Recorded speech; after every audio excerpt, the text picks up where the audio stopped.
Yeah. Hello, hi guys. Welcome to RR Triple Four All Rounder. Match number 5 GT versus Punjab Kings. March 25 7:30 PM Narendra Modi స్టేడియంలో ఈ match అనేది జరగబోతుంది. ఈరోజు ఈ వీడియోలో pitch report, head to head details, playing 11, game changer, match prediction ఏదో చూసుకుందాం. ఇప్పటి వరకు జరిగిన మ్యాచ్ల్లో మనం చేసిన ప్రిడిక్షన్స్ అన్ని 4/4 పాస్, 100% ప్రిడిక్షన్ పాస్ అయింది.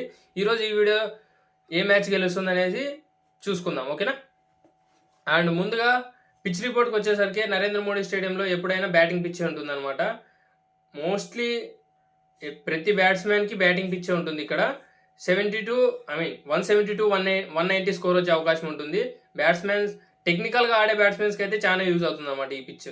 అంటే ప్రతి బాల్ హిట్టింగ్ చేయకోకుండా లైక్ శుభ్మన్ గిల్ ఆర్ సాయి సుదర్శన్ లాంటి వాళ్ళకైతే చాలా బాగా యూజ్ అవుతుంది అనమాట. అందుకే వాళ్ళు ఈ గ్రౌండ్లో బాగా ఆడతారన్నమాట. లైక్ వాళ్ళు సింగిల్స్ ఆడడం కానీ, స్ట్రైక్ రొటేట్ చేసుకోవడం కానీ, సింగిల్స్ డబుల్స్ కావాల్సిన టైంలో 4 కొట్టడం కానీ, కావాల్సిన టైంలో సిక్సెస్ కొట్టడం కానీ జరుగుతుంది అనమాట. అందువలన అలాంటి బ్యాట్స్మెన్లకి అయితేనే, టెక్నిక్ యూజ్ చేసే బ్యాట్స్మెన్లకి అయితేనే ఈ గ్రౌండ్ అనేది ఉపయోగపడుతుంది అనమాట. అండ్ బౌలర్స్కి మంచి బౌన్స్ ఉంటుంది. కాకపోతే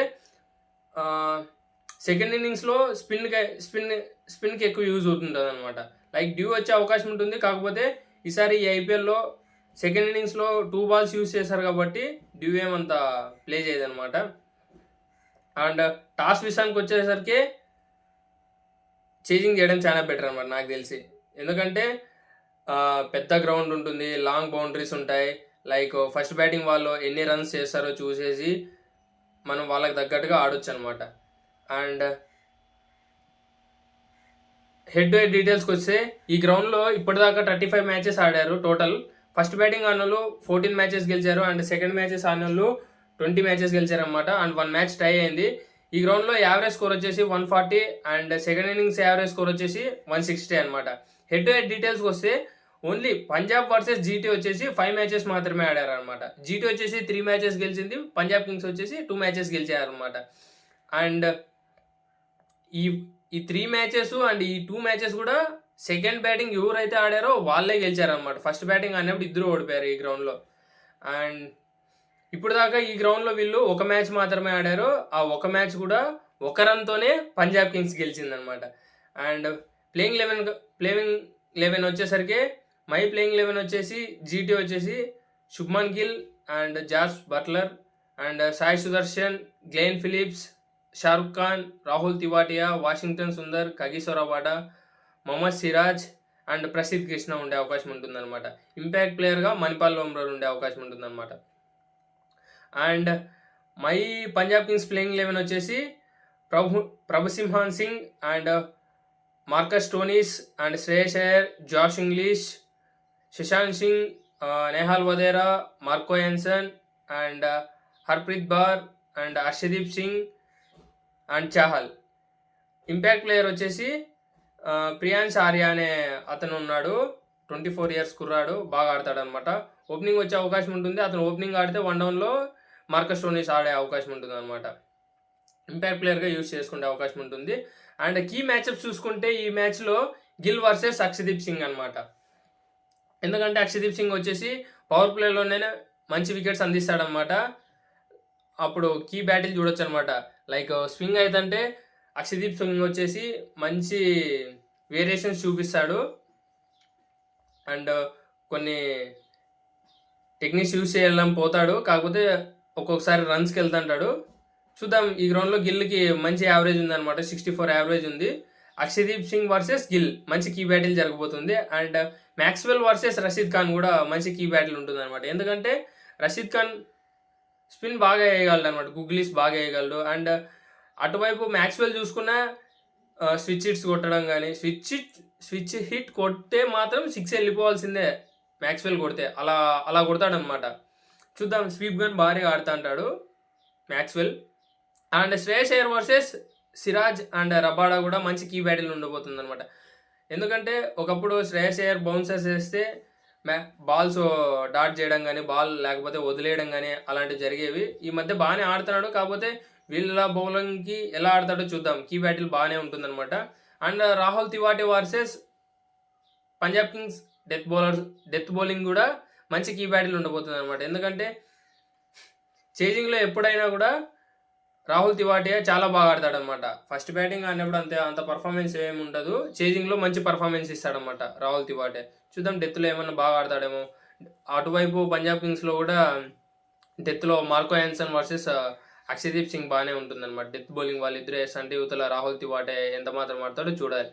అండ్ గేమ్ చేంజర్స్ వచ్చేసరికి జీటీలో గేమ్ చేంజర్ వచ్చేసేసి సాయి సుదర్శన్ అనమాట. ఇప్పుడు దాకా ఈ గ్రౌండ్లో 12 ఇన్నింగ్స్ ఆడాడు అండ్ 603 రన్స్ కొట్టాడు. యావరేజ్ 54 ఉంది. స్ట్రైక్ రేట్ వచ్చేసి 154 ఉందన్నమాట.